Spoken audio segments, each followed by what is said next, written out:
자, 지난주에는 우리가 재직이라는 게 뭐냐? 예수님의 삶을 담는 것이다 말씀드렸고, 오늘은 구체적으로 재직 또는 집사의 정의에 대해서 몇 가지로 살펴보려고 합니다. 자, 재직의 기원, 재직 또는 집사라는 말의 영어로 데콘이라는 말이에요. 데콘. 이 말은 헬라어로 디아코노스. 디아코노스가 뭐냐? 섬기는 자라는 뜻입니다. 따라합시다. 섬기는 자. 다른 말로 말하면 종, 하인, 식탁에서 수종드는 자, 남을 섬기는 자라는 뜻이 바로 이 재직 또는 집사라는 의미입니다. 뭐라고요? 종, 하인, 식탁에서 수종드는 자, 남을 섬기는 자라는 뜻입니다. 성경에다 나와 있어요. 자, 요한복음 2장 5절에 보죠. 이제 결혼식에 갔는데 뭐가 떨어졌죠? 손님이 예상보다 많이 왔는지 포도주가 아직 결혼 날짜가 그때 일주일씩 했거든요. 부잣집은 열흘씩 했단 말이에요. 근데 이게 중간도 안 됐는데 포도주가 떨어졌어. 어떻게 어디가 사올지도 못해. 그런 결혼식은 미리 다 준비를 담아야 돼. 어디가 꼬울 수도 없고. 자, 그러자 예수님의 어머니가 예수님에게 하시는 말씀입니다. 자, 2장 5절 시작. 그의 어머니가 하인들에게 이르되 너희에게 무슨 말씀을 하시든지 그대로 하라 하니라. 연회장은 물로 된 포도주를 맛보고도 어디서 났는지 알지 못하되 물떠온 하인들은, 여기 디아코노스가 뭐예요? 무슨 말인 것 같아요? 하인들이란, 하인들. 하나 둘이 아니에요. 하인들. 그 하인들에게 뭐라고 말하는 거죠? 예수님이 무슨 말을 한다는 말은 말이 안 되는 이야기를 하더라도 어떻게 해라? 그대로 순종하라. 내 입장에서는 이해가 안 돼. 그게 어떻게 이루어집니까? 그럴지라도 뭐 하는 대로 해라? 말씀하시면 그대로 하라 하니라. 그래서 물이 포도주로 되는데 가장 공로를 끼친 사람들이 누구예요? 하인들입니다. 만약에 하인들이 아니 저 양반이 정신이 나갔나? 아니 포도주가 떨어졌는데 물을 주면 어쩌자는 거예요? 이게 말이 돼야 안 돼요. 여러분 같으면 순종하겠어요? 아니 포도주가 떨어졌어요. 근데 큰 그릇에다가 뭘 갖다 부어라? 맹물을 갖다 부라는 거예요. 거기까지 또 이해가 됐어. 근데 이제 뭐 해라?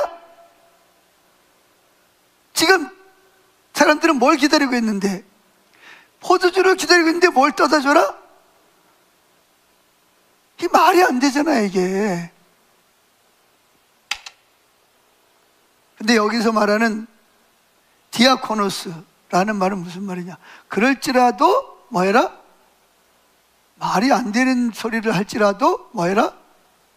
그래서 만약에 그들이 아니 저 양반이 저 정신 나갔나 저거, 아니 지금 포도주를 기다리는데 맹물을 떠다가 주라면 어쩔 거요?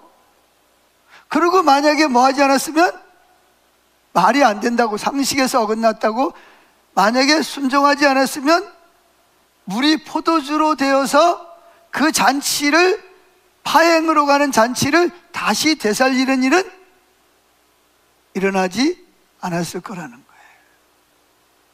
그럼 디아코노스가 뭐냐? 이게 바로 종, 하인, 여기 말대로 뭐예요? 식탁에서 수종드는 자, 남을 섬기는 자. 이게 디아코노스라. 이게 집사 또는 재직이라는 뜻입니다. 아멘?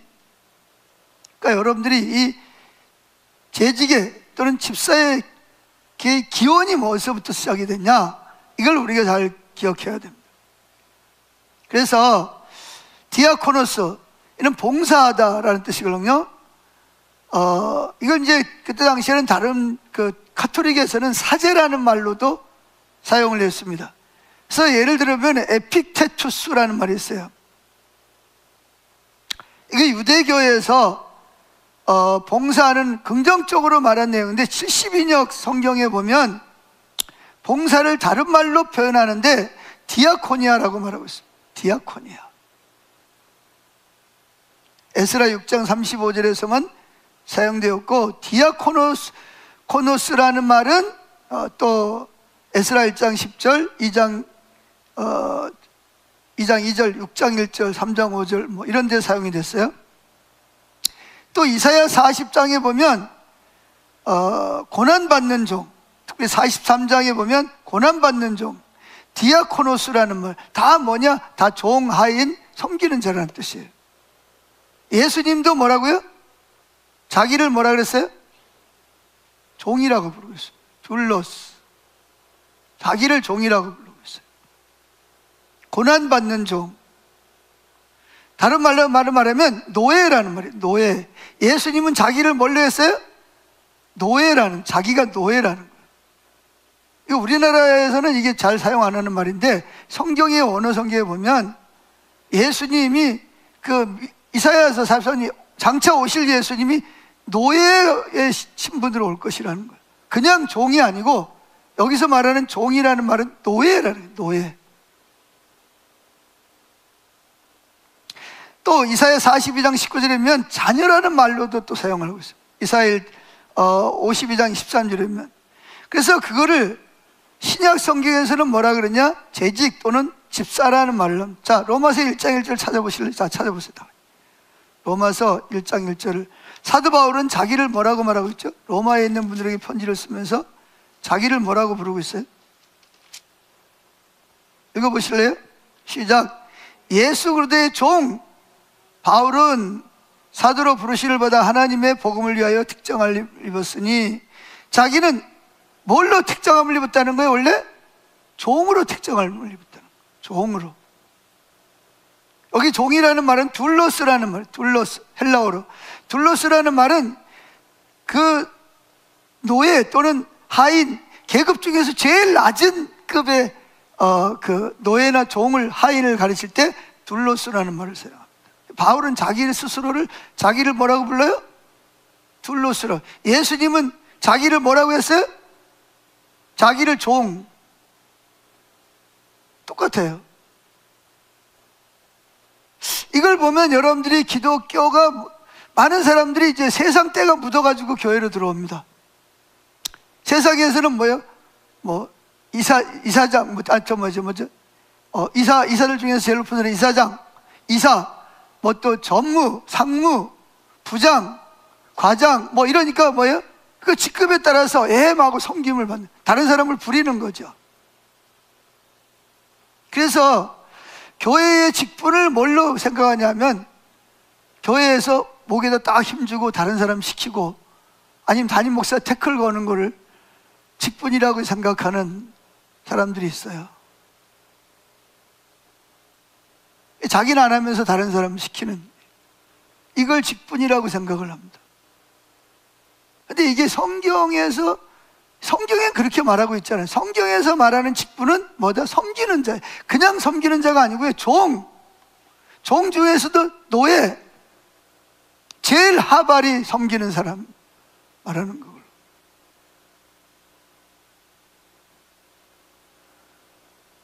그러니까 이게 왜 그러냐면, 이런 재직 교육을 안 해서 그래요. 이게 목사들 잘못이거든요.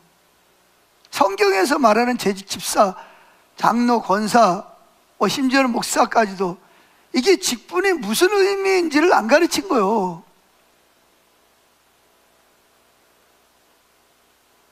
그러니까 이 뭐 직분을 가지면 더 섬겨야 되잖아, 그죠? 더.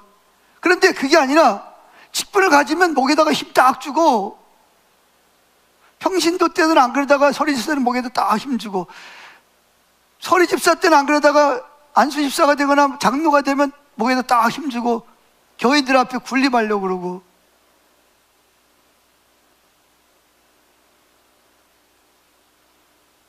또 그냥 뭐 교회 직분할 때는 잘 섬기다가 목사 되거나 선교사가 되면 자기는 섬김 받으려고 그러는 거야. 대접만 받으려고 그러지 섬기려고 그러질 않아. 뭐 좀 하라고. 아, 그거는 그 아래 그 서리집사들이 해야지. 내가 어떻게 그런 걸 하냐고. 그래, 예수님은 뭘로 오셨다고요? 섬기는 자. 그것도 뭐예요? 노예 중에서도 하급 노예로 자기를 지칭하는, 자기는 뭐하러 왔다? 섬김 받으러 온 게 아니라 뭐하러 왔다?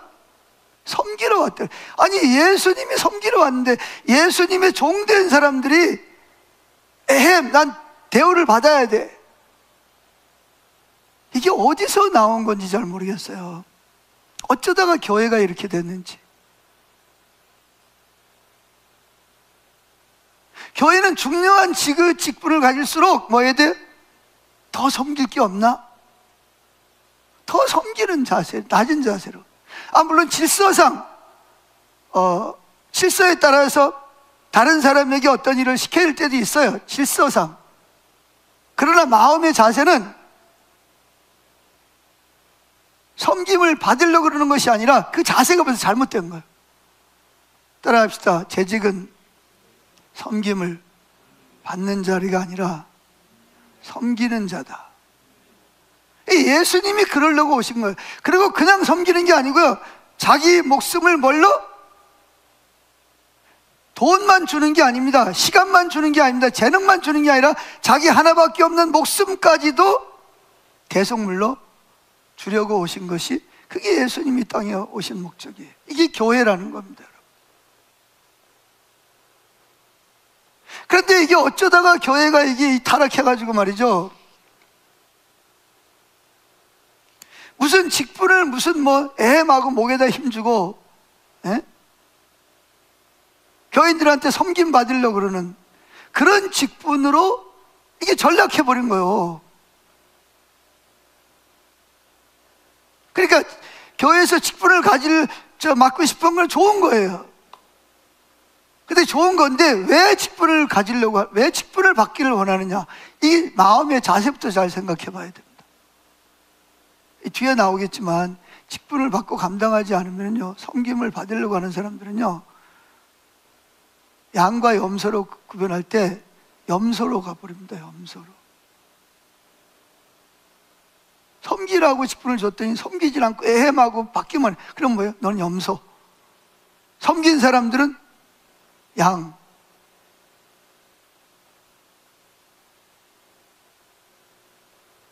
그래서 이게 대부분이 다 목사들 잘못이에요. 목사들 잘못. 교회인들이 그렇게 된 거는, 저희들이 그렇게 된, 목사가 잘 성경에 나와 있는 그 의미를 잘 가르치지 않아서 그래. 잘 가르쳤으면 절대로 그러지 않을 건데 몰라가지고. 세상에서는 뭐 그 직급에 따라서 뭐 대우받고 막 그러잖아요. 그러니까 스님 커피 한 잔 줘. 그럼 뭐 비서는 그러고 와서 얼른 가서 커피 타다 주잖아. 그런 사회에서 물들은 그걸 어디로 가지고 들었냐? 교회로 가지고 들어온 거예요. 교회 안에서 그걸 섬기는 자가 아니라 자기는 높은 위치에 있다. 그래서 서리집사보다는 안수집사가 위에 있고, 또 권사가 위에 있고, 또 그 위에 또 장로가 있고, 그 위에 목사가 있고, 이런 식으로 생각을 하는 거예요.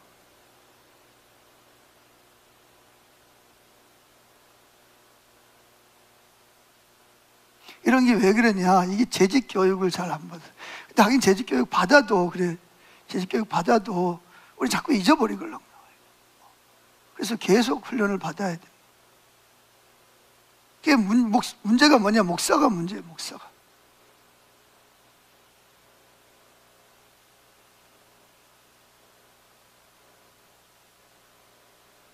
자, 그래서 구약에서는 집사라는 직분이라는 부분이 없어요. 근데 이제 언제 생겼냐? 바벨론에 포로 잡혀가서 성전이 없으니까 회당, 오늘날로 말하면 교회를 세우기 위해서 그것도 레위인급들이 제사장이 되거나 교회의 재정을 맡아서 관리하는, 즉 집사 역할을 감당했다, 그런 얘기입니다. 자, 그러던 것이 맨 아래 따는 보세요.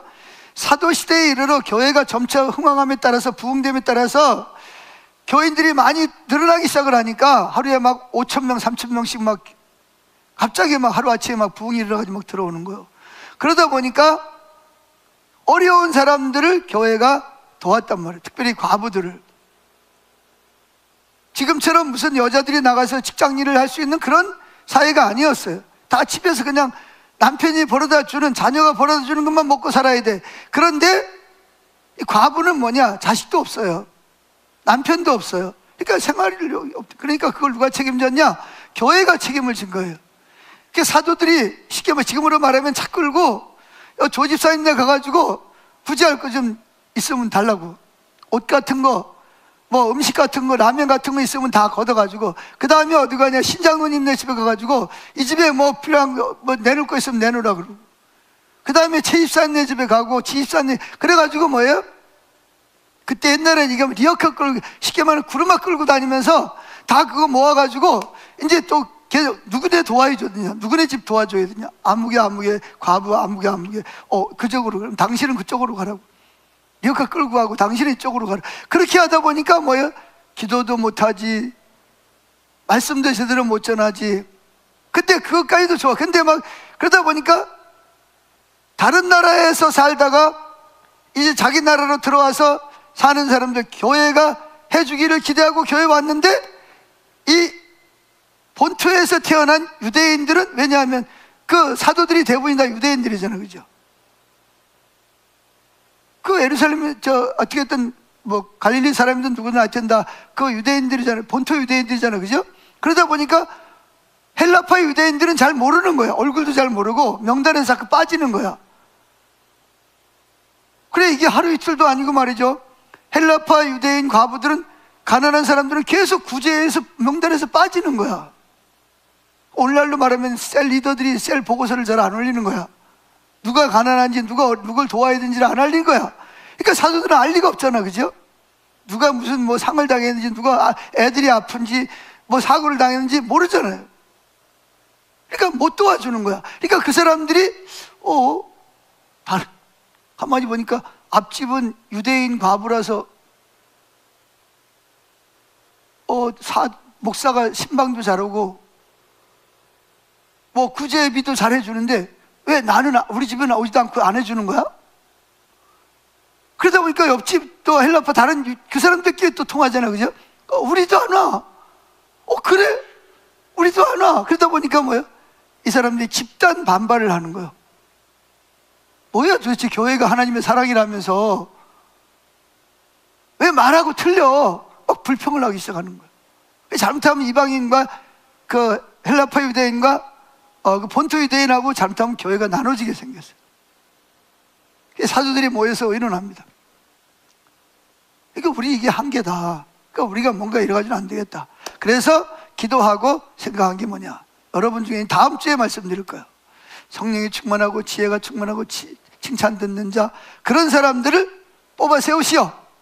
그러면 그 사람들로 말미암아 이 일을 하게 하고, 사도들은 뭐하냐? 즉 쉽게 목사는 뭐하느냐? 기도하는 일과 말씀 전하는 일에 전무하겠습니다.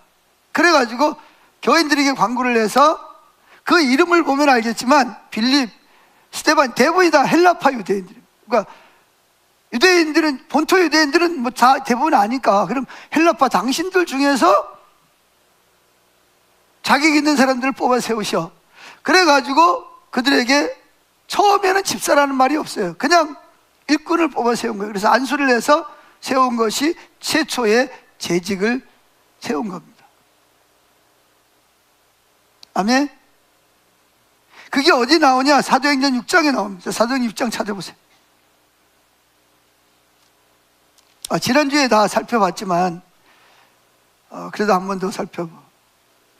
반복을 해야 돼, 반복. 우리 자꾸 잊어먹는 사람. 해도 언제 했냐고 그러거든. 자, 6장 1절, 사도행전 6장 1절 시작. 그때의 제자가 더 많아졌는데 헬라파 유대인들이 자기의 과부들이 매일의 구제에 빠짐으로 히브리파 사람을 원망하니 12사도가 모든 제자를 불러 이르되, 우리가 하나님의 말씀을 제쳐놓고 접대를 일삼는 것이 마땅하지 아니하니 형제들아, 너희 가운데 성령과 지혜가 충만하여 칭찬 듣는 사람 몇 명? 7을 택하라. 그러니까 한 2만 명쯤 되는데 7명 택하라. 자, 왜 그들을 세우는 목적이 뭐라고요? 우리가 이 일을 그들에게 맡기고 우리는 오로지 기도하는 일과 말씀 사역에 힘쓰리라 하니, 5절 보세요. 온 무리가 이 말을 기뻐했다는 거예요. 믿음과 성령이 충만한 사람, 스데반과 또 빌립과 브루고로와 니가노르와 디몬과 바메나와 유대교에 입교했던 안디옥 사람 니골라를 택하여 사도들 앞에 세우니 사도들이 기도하고 그들에게 안수하니라. 그렇게 서로 이렇게 분담을 했더니 어떻게 했다? 7절, 하나님의 말씀이 점점 왕성하여 예루살렘에 있는 제자의 수가 더 심히 많아지고 허다한 제사장의 무리도 이 도에 복종하니라. 그래가지고 하니까 불평들이 싹 가셨어. 왜? 헬라파 과부들 누군지 다 알잖아, 그죠? 그래가지고 집집마다 쉽게 말하면 가가지고 구제품 모으는 것도 그들이 하는 거고, 이제 사도들은 뭐 하는 거예요? 목회자들은 기도하고 성령이 충만해서 말씀을 전해서 신방하고 사역을 감당하는 거예요. 할렐루야. 이것이 신약 시대의 최초로 일꾼들을 세우는 이유였고 목적이었다, 그런 이야기입니다. 아멘. 이게 바로 뭐냐?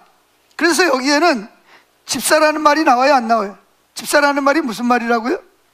디아코노스, 종, 하인, 섬기는 자. 식탁에서 주인이 식사할 때 옆에서 뭐예요? 수종드는 사람. 이게 네 가지 의미가 있거든요. 이게 집사라는 의미예요. 근데 이 6장에서는 그냥 일꾼을 세웠다 그랬지 이들을 집사라고 말하지 않아요. 언제부터 집사라는 말이, 근데 그 사람들이 집사였다, 재직이었다라는 말이 어디서 나오냐? 봅시다. 사도행전 21장. 자, 빨리 찾으세요. 사도행전 21장 8절. 자, 이제 바울이 누구의 집에 들어갔냐? 이제 빌립 집사 집에 들어갑니다. 자, 21장 8절 시작. 이튿날 떠나 가이사라에 이르러 7 집사 중 하나인 전도자 빌립의 집에 들어가서 머무니라. 앞에 보면 집사 7명 중에 누가 이름이 있어요? 빌립이 있거든요. 거기서는 집사라는 말을 안 했는데 21장에서는 그 사람들이 재직, 즉 집사였다는 것을 여기에서 증명해주고 있다는 것을 볼 수가 있습니다. 거기다 줄 그어 놓으세요. 아셨죠? 자, 이래서 최초로 집사 또는 재직이라는 말을 성경에서 사용하기 시작을 했다, 그런 얘기입니다. 자, 그래서 여기서 보면 모든 그리스도인의 봉사의 유일한 근원과 완전한 모델은 우리가 믿는 예수 그리스도에게서 찾을 수 있다, 그런 얘기입니다. 예수님은 원래 하나님이십니다.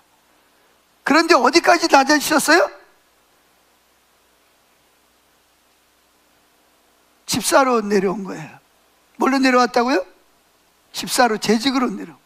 그게 뭐예요? 노예, 하인, 종, 섬기는 자, 주인이 식사할 때 수종드는 자, 여기까지 예수님이 낮아지신 거예요. 원래 예수님은 누구였어요?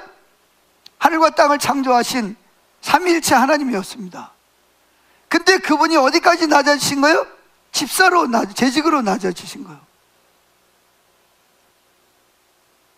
또 여러분 중에서 야, 이게 뭐 집사가 이게 괜찮은 건 줄 알았더니 이게 뭐야, 뭐 다 섬기는 거야 이게? 이렇게 이제 또 생각할 수도 있는데, 성경은 원래 그렇게 말하고 있어요. 원래 그 의미가 원래 그래요. 아멘. 자, 성경을 찾아보세요. 빌립보서 2장 6절. 거기 있죠? 찾아보겠습니다. 읽었습니다. 시작. 그가 누구예요? 그가 예수님. 그는 근본 하나님의 본체시나 하나님과 동등됨을 취할 것으로 여기지 아니하시고 오히려 자기를 비워 종의 형체를 가지사 사람들과 같이 되셨고. 뭐와 같이 됐다고요? 오히려 자기를 비워 뭐의 형체를 가져?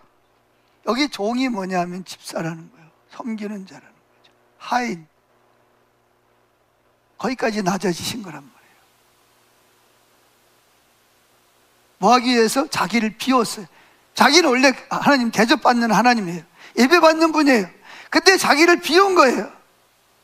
그리고 종의 형체를 가지사 누구같이 되었고 사람들과 같이 되셨고 사람의 모양으로 나타나사 자기를 낮추고 뭐까지? 자기를 낮췄다는 말은 원래는 높은 데에 있는 분인데 스스로 자기를 섬기는 자로 낮아지신 거예요. 할렐루야. 자기를 낮추시고 죽기까지 누구에게 복종했어요? 아버지께. 그러니까 우리 섬김의 대상은 두 가지예요. 하나는 하나님, 아멘. 누구라고요? 하나님을 종입니다. 또 한 가지는 누구? 하나님이 택하고 부르신 주의 백성들을 섬기는 거예요. 물론 당연히 교회에서는 이런 걸 했습니다. 젊은 자들은 장로들을 뭐 해라? 존경하라. 그런 말이 있습니다. 당연히 일반 분들은 그 교회 직분자들을 존중히 여겨야 됩니다. 그렇다고 뭐 집사 재직들은 섬기는 사람이 섬겨, 그게 아니고 다른 사람들은 뭐 해야 돼? 그분들을 존경하고 존중해야 됩니다. 이게 주님의 명령입니다. 아멘. 그러니까 우리가 이 하나님의 그 교회의 질서를 재직이라는 그 어원이 뭔지, 그 의미가 뭔지를 올바로 이해를 해야 됩니다. 그래서 제가 여기에다가 영어하고 헬라어하고 막 히브리어하고 막 섞어가지고 막 집어넣은 거예요. 왜? 이게 성경의 근거가 이렇게 있다. 엉뚱한 소리 하지 마라. 그래서 제가 여기 영어랑 헬라어 원문이랑 여기 다 집어넣은 거예요. 다른 사람이 엉뚱한 소리 하거든 페이퍼 가지고 갖다가 보여줘. 성경이 이렇게 말하고 있지 않냐. 자, 예수님이 뭐 했다고요? 원래 하나님인데 자기를 비워 뭐의 형체를 가져? 종의 형체를 가졌고, 그리고 뭐 하기까지? 자기를 낮추시고 뭐 하기까지? 죽기까지 복종하지. 자, 이렇게 예수님 땅에 정말 종으로 오셨어요. 사원으로. 근데 하나님은 그를 어떻게 했어요? 모든 이름 위에 뛰어난 이름을 주셨다. 여러분, 하늘나라에서는 누가 가장 높다고요? 가장 내가 섬김을 받아야 될 수 있는 이치임에도 불구하고 섬기는 자를 가장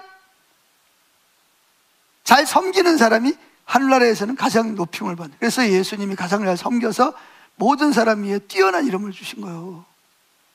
그러니까 이 땅에서 잘 섬긴 사람들은 하나님 앞에서 뭐가 돼요? 거기는 정말 뛰어난 사람이 되는 거예요. 모든 만물이 그 발 앞에 무릎을 꿇는 거예요. 그래서 예수님은 원래 하나님이셨습니다. 근데 하나님 아버지의 종으로, 이걸 뭐래? 성육신이라. 한문으로 성육신, 영어로 인카네이션. 들어오다. 카네이션 뭐예요? 육신을 입고 인간의 세계로 들어오셨다. 종의 형태로 들어오셨다는 거예요.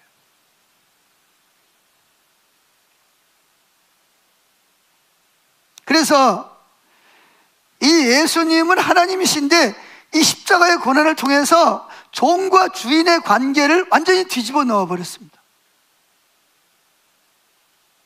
그때 당시에는 종과 주인이 너무나 엄격하게 구별이 되어 있었거든요. 그런데 이방인들은 그걸 보고 이해를 못했어요. 그러니까 세상에 살던 사람들은 교회에 와서 직분을 원해요. 왜 원하냐?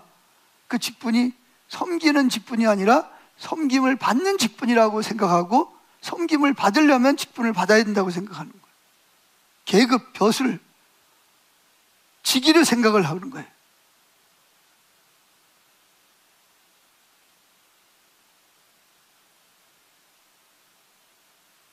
그래서 여기 이렇게 말하고 있습니다. 예수님이 십자가를 지기 위해서 예루살렘으로 올라가려고, 십자가를 지기 위해서 올라가는데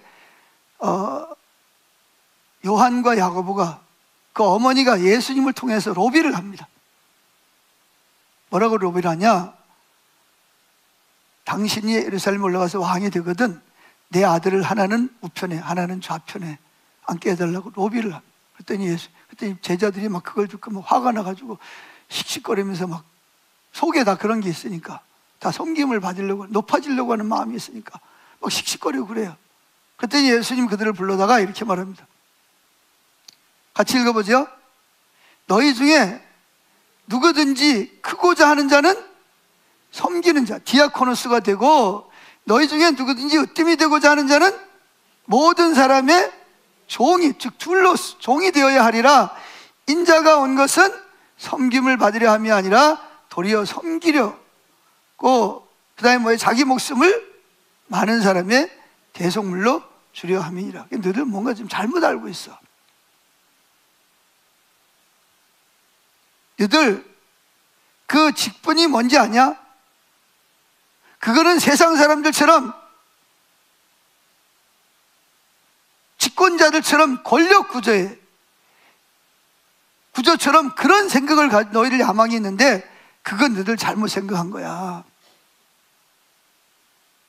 그러면서 자기 자신이 무슨 자세로 이 땅에 왔는지, 지금도 내가 어떻게 섬기고 있는지를 보여주시는 거죠.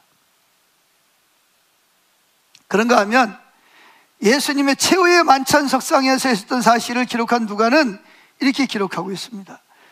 나는 섬기는 자, 디코아라는 말은 섬기는, 나는 섬기는 자다, 그런 뜻이거든요. 나는 너희 중에 섬기는 자로 있노라. 따라서 나는 너희 중에 섬기는 자로 있노라. 내가 하나님이지만 나는 너희를 섬기는 자로 여기 있다는 거예요. 누가복음 22장 27절에 요한복음에서는 인자, 즉 예수님이 종의 모습이 최후의 만찬에서 나옵니다. 최후의 만찬을 이제 마지막 식사를 하는데 서로 눈치를 봅니다. 왜? 조금 있으면 이제 예수님이 왕이 될 건데, 내가 만약에 발을 씻기면 나는 저 아래로 내려가야 되니까 서로 예수님의 발 씻을 물도 안 떠다주고 아무도 발을 안 씻어주는 거예요. 서로 눈치만 봐. 네가 해야지, 임마. 나는 수제자인데 네가 해야지. 이러고 서로 그러고 있어요. 그러니까 예수님이 어떡하죠? 밖에 나가가지고 허리에다가 수건을 두르고 세숫다에다 우리로 말해 세숫다에다 물 떠다가 제자들의 그 시커먼 발을 씻어주는 거예요. 예수님이 친히 어디로 낮아지시는 거예요? 둘로스, 주인의 발을 씻기는 자리로 낮아져. 그러면서 뭘 줘요? 내가 이렇게 한 것처럼 너희도 그렇게 섬기라는 거예요. 그러면서 뭐래? 살과 피를 마지막 만찬을 해요. 너희를 위하여 흘리는 바 내 피다. 나는 내 피까지 준다는 거야. 이건 내 살이다.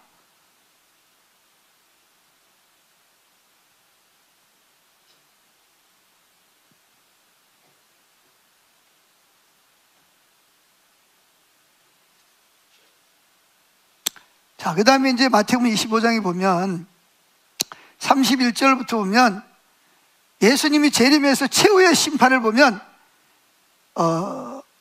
예수님은 인자를 디아코니아를 근거로 하여 마지막 날에 섬기는 자는 양으로 오른편에 세우고 섬김을 받으려고 하는 자들은 염소 쪽에 세우는 걸 볼 수가 있습니다. 보세요. 즉 인자는 형제 중에서 지극히 작은 자 하나가 뭐 할 때? 줄일 때 먹을 것을 주었고, 두 번째 뭐예요? 목마를 때 마시게 하였고, 나그네 되었을 때 자기 집에 들어오게 해가지고 섬기고, 그 다음에 뭐예요? 옥에 갇혔을 때 돌아봄으로써 섬김을 받은 거예요? 섬기는 거예요? 섬겼다는 거예요. 그게 마태복음 25장 34절에 있습니다. 그랬더니 예수님, 여기 보면 섬기는 자, 디아코니아거든요. 그랬더니 예수님 뭐라 그러죠? 섬긴 사람들은 어느 쪽에? 양으로 오른쪽에. 섬겨야 될 직분을 가지고서도 섬김을 받으려고 했던 사람들은 어느 쪽에? 염소로 나눕니다. 양과 염소가 나눠지는 거예요. 양과 염소는 똑같은 종류입니다. 그런데 염소는 자기 중심적이에요. 분명히 예수를 믿는, 예수님이 주신 직분은 섬기는 직분이고 그리스도를 본받아야 되는데 반대로 섬김을 받으려고 그러는 자들. 안 섬겨요. 섬길 기회가 있는데도 불구하고. 내가 왜 해? 다른 사람이 해야지. 자기는 안 하는 거예요. 섬김만 받아. 그러면 안타깝게도 어느 자리로 가게 되냐? 염소의 자리에 가게 된다. 그러니까 섬겨야 될 기회가 있는데 하나님 주셨는데도 불구하고 안 섬기는 거예요. 경제적으로도 그렇고 재능적으로, 시간도 그렇고. 내 거 안 주고 싶지 않는 거, 희생하고 싶지 않는 거예요. 다른 사람 희생하는 거는 괜찮아. 아, 잘하네, 더 섬겨. 자기는 안 해. 그러니까 뭐하냐? 섬김을 받으려고 그래.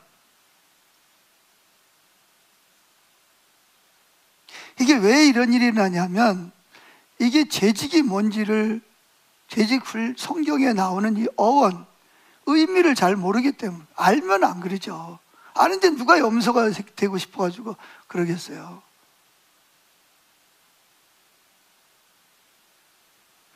자, 두 번째, 재직 또는 집사의 어원의 의미입니다. 지금까지는 어원을 살펴봤고, 이제는 그 어원의 의미, 집사라는 어원의 의미가 뭐냐? 집사는 섬기는 자, 재직은 섬기는 자, 디아코노스 란 말은 임금의 사환들이나 예수님의 사역 중 하나로 또는 사도들을 가리키기도 하고 바울을 가리키기도 합니다. 섬기는 자, 이걸 뭐 사도의 직무라 그러거든.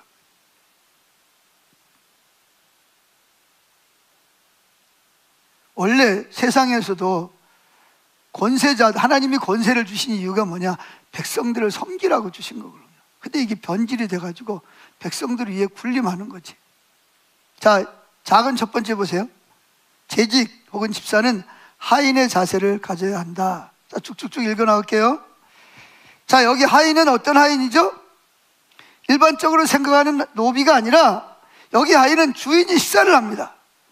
식사를 하면 뭐예요? 주인은 앞치마를 두르고, 쉽게 말하면 주인이 식사하는 동안 뭐예요? 수정 드는 사람을 여기서 집사라고 말합니다. 주인이 수정 들 때, 잠시 식사할 때 옆에서 필요한 것들을 가져다 주는 거예요. 그래서 주인이 식사하는데 시켜서서 주인의 요구에 응하는 자를 말하는 거예요. 자, 넘어갑니다. 그래서 누가복음 17장 7절부터 10절에 보면 예수님은 종의 의무에 관한 것을 말하는 걸 볼 수가 있는데, 종이 밖에 나가서 하루 종일 일했어요. 집에 들어왔어요. 들어오면 뭐 해야 돼요? 쉬어야 되잖아요. 아니에요. 식사를 준비해서, 주인이 이때 당시의 종의 모습이에요. 밖에 나가서 하루 종일 나가서 땡볕에서 일하고, 그리고 들어오자마자 뭐예요? 주인을 위해서 식사를 준비해요. 그리고 주인이 식사하는 동안 뭐하냐? 옆에서 또 시중 들어요. 주인이 식사가 다 끝나면 그때 가서, 자기 할 일이 끝나면 그때 가서 식사를 하는 것이 그때 당시에 주인과 하인의 관계였어요.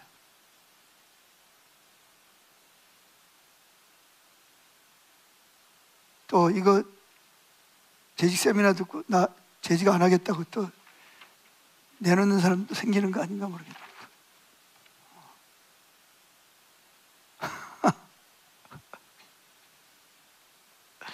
아니, 그때 당시 하인이라는 뜻이 그런 뜻이었대요. 집사라는 의미가 그런 의미란 말이에요. 이해가 되세요? 그게 재직의 의미가 그런 거예요. 그런데 그렇게 하면서도 뭐를 기대하지 않는다? 대가를 바라지 않는다는 거예요. 그게 뭐라 그러냐? 내가 따라합시다. 내가 해야 할 일을 했을 뿐입니다. 그렇게 말한다는 거예요. 이게 뭐냐? 재직이고 집사라는 거예요. 다시, 뭘 기대하지 않는다? 내가 해야 할 일을 했을 뿐입니다. 당연히 해야 할 일을 했는데 무슨 대가를 바라겠습니까? 이게 바로 집사 또는 재직이라는 그 어원의 의미입니다. 시컨 섬기고도 뭘 위해서 섬기지 않아? 대가를 위해서 섬기죠. 오직 주님을, 나를 구원하신 주님, 신랑 되신 주님을 사랑하기 때문에 섬기는. 때로는 사랑하는 마음이 없어도 뭐 해야 돼요? 물떠온 하인들처럼 말도 안 되는 소리를 하더라도 이게 말이 되는 거예요? 포도주가 떨어졌는데 물을 갖다가 부으라니, 또 그 물을 떠다 주라니. 그런데 예수님의 어머니는 뭐라 그래요? 예수님이 말도 안 되는 소리를 하더라도 뭐 해라? 시키는 대로 해라. 하인들이 뭐라 했을까요? 야, 참 더러워서 못하겠네 진짜. 아무리 하인이라도 이게 말이 되냐 이게? 포도주가 떨어졌는데 물을 떠다 주라니. 아마 궁시렁궁시렁 안 그랬을지도 모르지만 그랬을 수도 있겠죠, 그죠? 그런데 누구는 알더라? 물떠온 하인들은 거기에 놀라운 하나님의 기적에 동참하는 자가 되는 거예요. 하나님의 사역자가 되는 거예요. 그러면서 뭘 기대하지 않아요? 대가를 바라지 않는 거예요. 그래서 주인이 식사를 하는 동안 띠를 띄웠다 그래요. 띠를 때는 준비 상태를 가지고 언제 무슨 지시가 있을지라도 항상 순종할 만반의 자세를 갖추고 있는 거예요. 배에서 막 꼬르륵 소리가 났을 거예요. 때로는 막 힘들었을 거예요. 그런데 띠를 띠고 주인이 뭐라고 말하는가 지켜만 보고 있는 거죠. 그러면서도 나는 해야 될 일을 했을 뿐입니다. 따라합니다. 해야 될 일을 했을 뿐입니다. 예수님도 마찬가지잖아요. 자기 살까지 아낌없이 내주고 나는 해야 될 일을 했을 뿐입니다. 이게 바로 디아코노스, 집사 또는 재직이라는 어원의 의미라는 것입니다.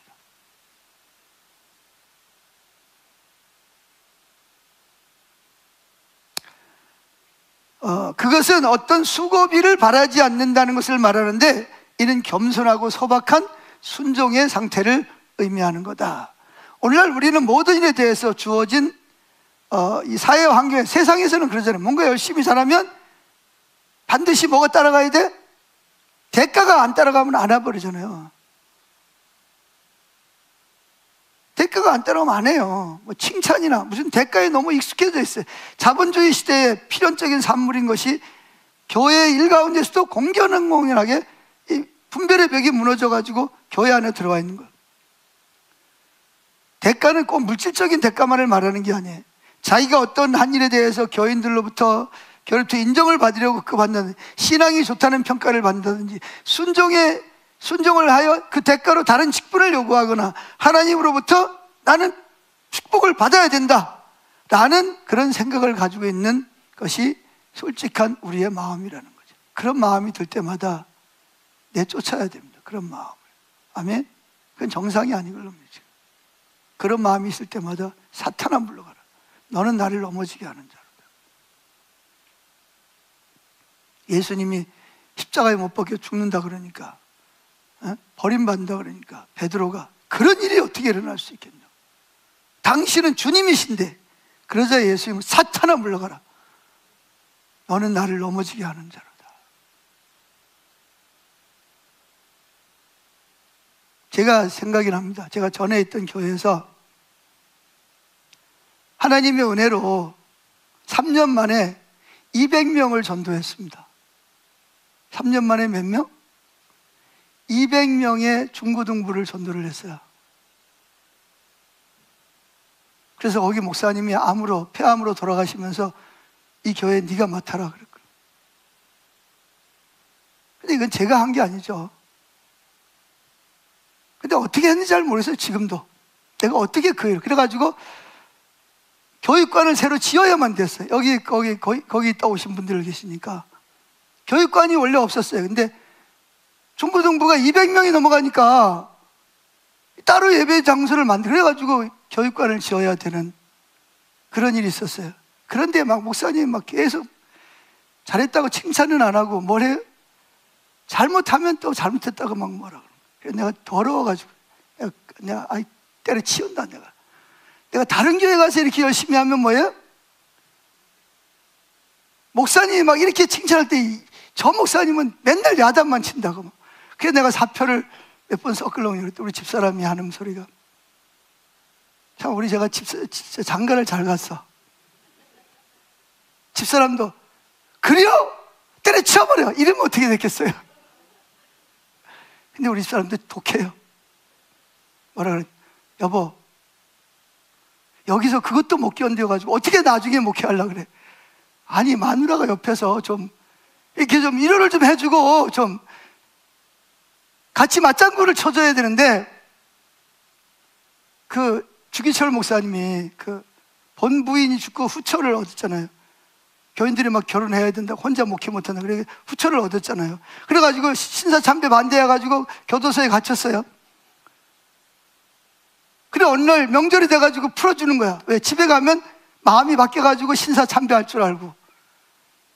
그래서 이제 이 목사님이 애들도 보고 싶고 부인도 보고 싶고 그래서 사택의 문을 두드리니까 안에서 사모님이 문을 열어주려다가 누구세요? 그러니까 나요. 그러면 이 주기철 목사님 무슨 마음을 가졌어요? 버선발로 뛰어와서 끌어안고 얼마나 고생했냐고 그럴 줄 알았는데, 이 사무라는 사람이 말이죠, 뭐라 그런지 아세요? 우리 신랑 되는 주기철 목사님은 지금 교도소에 있는데 당신 누구냐고. 그러면서 하는 얘기가 뭐냐, 빨리 가서 순교하라고. 왜 집에 왔냐고. 참 주기철 목사님도 대단하지만 그 부인이 참 대단합니다. 뭐라고요? 아니, 신랑이 교도소에서 삐쩍 말라가지고 왔는데 어떻게 해야 돼? 여러분 같으면 어떻게 하겠어요? 울고불고 문 열고 빨리 들어오라고 그러고 뭐 삼계탕 삶고 뭐 다시는 이제 교도소 가지 말라고 하면 근데 이분은 문도 안 열어주는 거야. 우리 주기철 목사님은 지금 교도소에 있다고. 서대문 형무소에 있는데 당신 누구냐고. 이 목사님이 잔뜩 기대를 가지고 있다가 음치를 하고, 본인도 하도 기가 막힌 거예요.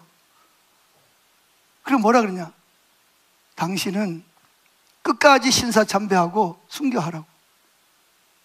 가만히 생각해 보니까 자기가 아차 싶더래. 아, 내가 실수했구나.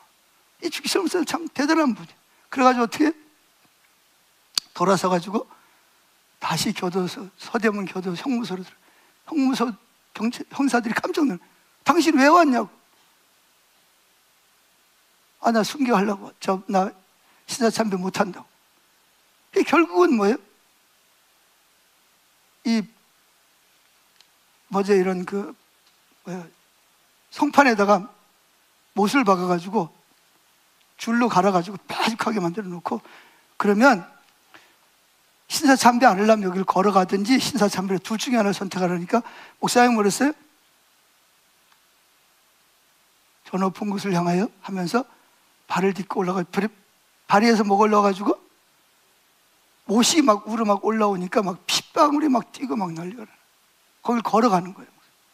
가다가 쓰러졌어. 그랬더니 막 그 형사들이 그만하고 뭐 소리를 지르고, 그게 들통이 날까봐 뭐예요? 주사에다가 독약을 넣어가지고 죽인 거예요. 그래서 결국은 주기철 목사님이 서대문 형무소에서 신사참배 안 하고 순교를 당한 겁니다. 근데 그렇게 할 수 있던 것은 뒤에 누가 있어요? 그 사모님이 집에 왔을 때 그렇게 한 거예요. 그래서 저도 집사람이 그런 이야기를 했는데 가만히 생각해보면 한편 화도 나고 속상하기도 하고, 저 양반이 내 마누라 맞나? 뭐 이런 생각 드는데, 맞는 말이야 안 맞는 말이야? 야, 맞는 말이야. 그때 하나님의 성령이 임한 것 같아. 내 성질 같으면 그냥 튀을 텐데 맞는 말이니까. 그래서 그 자리에서 사표냈던 거 쭉쭉 찢어버리고 안 그런 척하고 또 교회에 또 출근했습니다. 자, 2번, 재직은 사환이다. 사환. 자, 마태복음 22장 13절 시작. 임금이 사환들에게 말하되 그 손발을 묶어 바깥 어두운 데에 내던지라. 거기서 슬피 울며 이를 갈게 됨이 있으리라. 자, 누구의 임금이, 여기 임금은 누구예요? 하나님이고 사환은 누구예요? 재직들이 사환이에요. 근데 지금 무슨 일을 시키는 거예요? 무슨 일을 시키는 거예요? 염소들을 끌어다가 뭐예요? 지옥불에다 던지란 말이에요. 누구 보고? 재직들을 보고 그 이야기 하라는 거예요. 그 양들 보고. 근데 사환은 주인이 뭐 하는 대로 말도 안 되는 것 같고 정말 순종하기 어려운 일이 있어도 순종해야 된다는 의미로 여기서 사환이라는 말을 사용하고 있습니다. 아멘? 왜 아멘 안 하세요? 그러니까 임금이신 주님께서 말씀하시면 정말 극한 일을 시켜도 순종해야 되는 위치에 있는 것이 이게 재직이라는, 집사라는 말의 의미라는 겁니다. 세 번째, 재직 또는 집사는 하나님과 교회를 섬기는 자이다. 하나님만 섬기는 것이 아니라 교회에서 뭐예요? 하나님의 집인 교회를 돌아보는 사람. 어디 비새는 데는 없나? 어디 떠내려간 데는 없나? 어디 허물어진 데는 없나? 눈여겨보고 관심을 가지고 봐야 되는 거예요. 하나님의 집을. 여러분, 이 사람이 만든 건물은요, 시간이 지나면 낡아지게 돼 있어요. 여기저기 문제가 생겨요. 어디가 썩거나 무너지거나 떨어지거나 파이거나, 그럼 어떻게 해야 돼요? 저희들이 교회를 사방을 돌아보는 거예요. 돌아보고 뭐예요? 문제가 있으면 빨리 어떻게 해요? 뭐 장로님들하고 의논을 하든지 또 뭐 저희들하고 의논을 하든지 해서 어떻게 해요? 아니 목회자랑 의논을 하든지 해서 빨리 거기를 수리를 해야 됩니다. 하나님의 교회를 섬기는 자기 때문에. 그래서 하나님의 집이 잘 보존되도록 해야 되는 것입니다. 자, 그 다음에 네 번째, 재직 집사는 뭐다? 하나님의 일꾼이다. 데살로니가서 3장 2절에 디모데는 복음의 하나님의 일꾼이라 하였고, 디모데전서 4장 6절에는 사도 바울이 디모데에게 하나님의 말씀과 기도로 거룩하여지며 형제를 깨우치며 그리스도 예수의 선한 일꾼이 되어, 이렇게 말하고 있어요.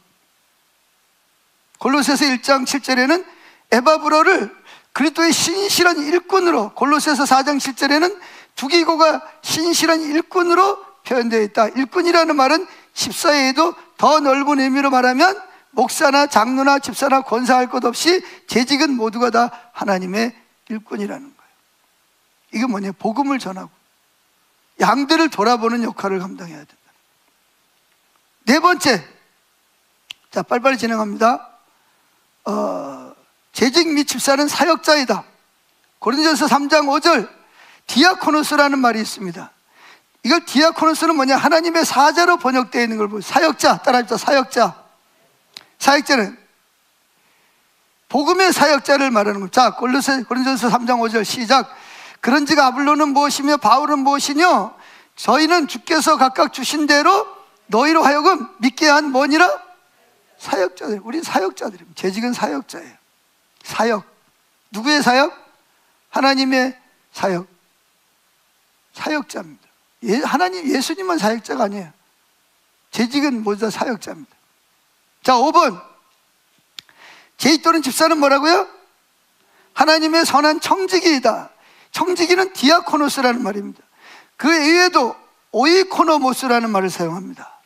청지기라 그러는데, 높은 벼슬아치의 집에 보면 종이 있고 하인이 있고 사관들이 있고 그 맨 위에 누가 있냐? 청지기가 있어요. 그래서 창세기에 보면 요셉이 보디발의 집에 팔려가가지고 거기서 뭐가 됐죠? 청지기가 됩니다. 모든 집안에 있는 모든 것을 다 관리하는 사람, 재정부터 시작해가지고 집에 어디 비새는 데는 없나? 허물은 데는 없나? 나머지 종들은 잘 있나? 제때제때 음식을 먹게 하고 의복을 날라다 주고 역할을 감당을 하는 거예요. 그러니까 주인 대신 그 역할을 감당하는 사람을 청직이라고 말하는 것입니다.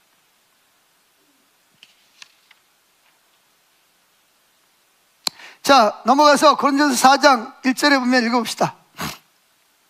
시작.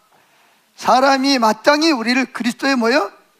일꾼이요 하나님의 비밀을 맡은 자로, 여기서 일꾼이냐 뭐냐, 하나님 비밀을 맡은 자를 우리나라로 말하면 청직이라는 겁니다. 청직이라는. 자, 세 번째, 마지막, 집사의 그런 정의가 뭐냐? 집사는 말의 의미가 뭐냐? 그거는 디아코노스, 지금까지 말한 모든 것을 다 포함한다, 그런 의미입니다. 아멘. 결론적으로 집사의 정의를 내리면, 맨 아래 보세요. 6쪽 맨 아래 정의를 내리면 예수 그리스도의 말씀에 순종하여 남에게서 섬김을 받으려 하지 않고 다른 사람을 섬기는데 헌신한 사람을 가르친다. 교회 안에서 말보다 행실로 봉사하는 직분을 위해 선택된 하나님의 일꾼을 의미한다. 특별하고도 비교적 한정된 직무로 언급하고 있는 것처럼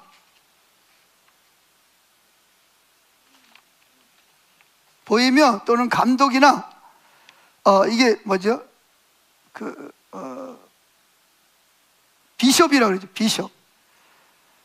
밀접하게 연관되어 있다, 이렇게 말하고 있고요. 결론적으로 집사의 정의를, 즉 재직의 정의를 내리면 예수 그리스도의 말씀에 순종하여 남에게 섬김을 받으려 하지 않고 남을 섬기는데 헌신된 사람을 가르치는 것이다. 한마디로 말하면 그렇다.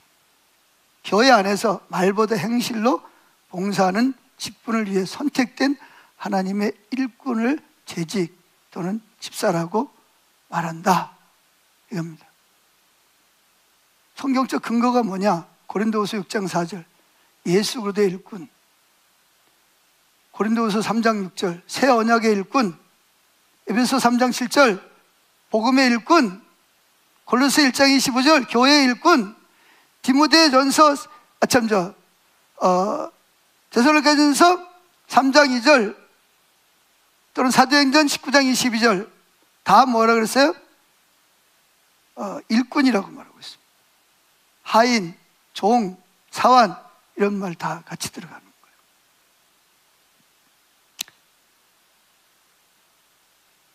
자, 빌립보서 1장 1절 마지막 시작. 그리스도 예수의 종인, 누가 말하는 거죠? 바울이 자기를 뭐라 그래? 그리스도의 종, 둘로스, 치고 낮은 종인 바울과 디모데는 그리스도 예수 안에 있는, 보세요, 빌립보의 모든 성도, 첫째 성도, 두 번째 감독들과 누구에게? 집사들에게 이 편지를 씁니다. 이게 바로, 그래서 오늘은 재직 또는 집사의 기원 또는 정의 또는 의미가 뭔지를 함께 살펴보았습니다. 질문 있으세요? 질문.